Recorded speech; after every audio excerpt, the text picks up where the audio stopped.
Welcome to another conversation. Today we're going to be looking at family rules for devices. It's going to be quite a generic overview of technology in the home.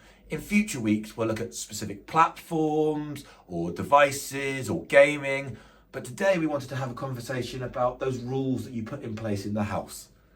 Really important. I think the main thing is when you're doing rules, it's got to apply to the entire family. Yeah. We are the role models. We cannot put things in place and tell our children when they can and can't use devices if we are sitting on them all the time. If your child needs to talk to you, you have to put your phone down, you have to put it away.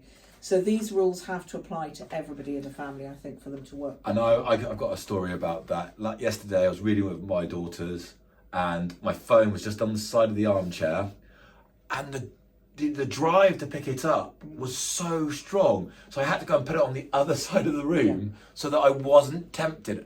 I've got to be that role model to show those children that we value reading or value whatever you're doing together as a family. So time limits.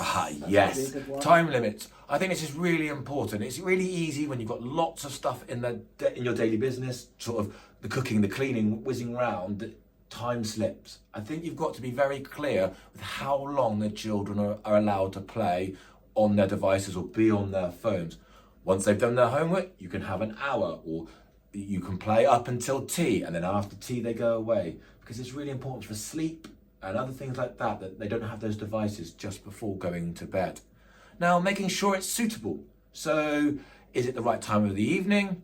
But also being realistic. We know that children are going to play on devices and they're going to play on their phones and computer games.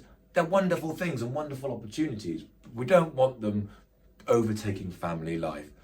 The one recommendation that we would say is please don't allow them to play in their bedrooms. You've got no overseeing of the technology. In future weeks, we will be looking at Fortnite and other games that we don't recommend the children playing. And if they're playing in their bedrooms, you can't monitor that.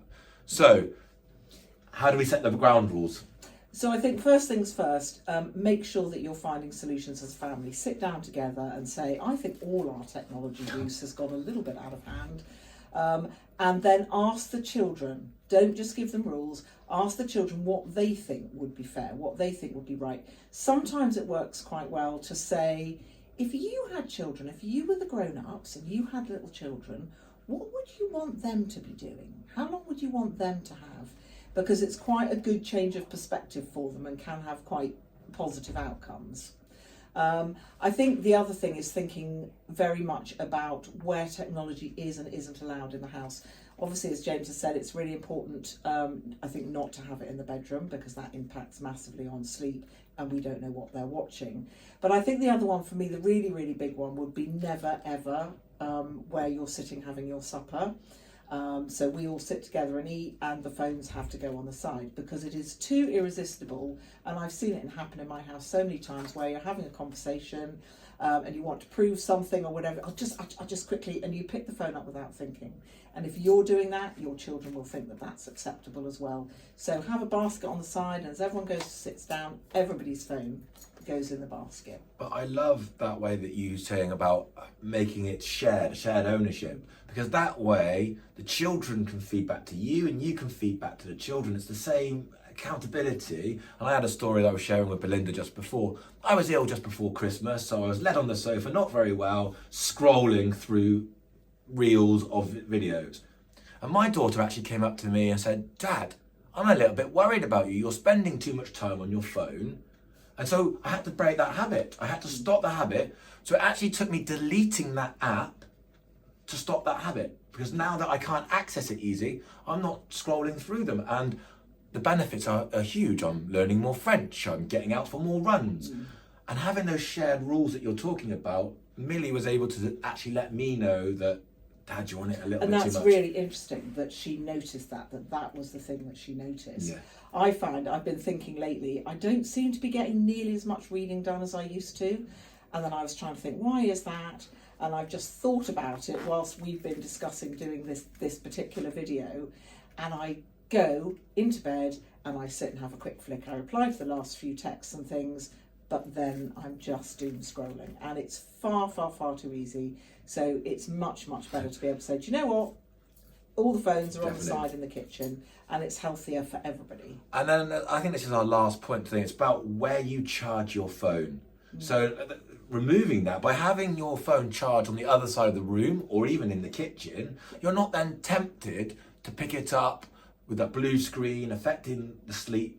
And I think that's really, really important that everybody signs up to that and makes sure that you're all being healthy with your device use. And actually that one is a really useful one. My children are both in secondary school and beyond. And actually, if you don't get that in place now, I was sat in the kitchen the other day with one of my children, and he was working, and I could see he was working, and his phone beeped constantly.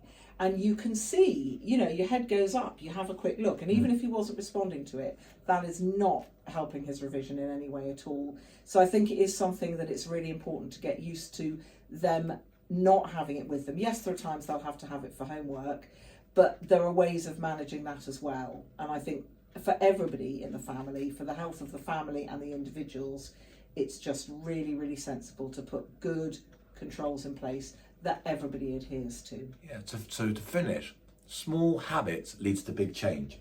These little things, just like no tech zones, charging outside of the bedroom, will really improve your family life. Everybody's quality of life. There is another fabulous poster here which we'll signpost below.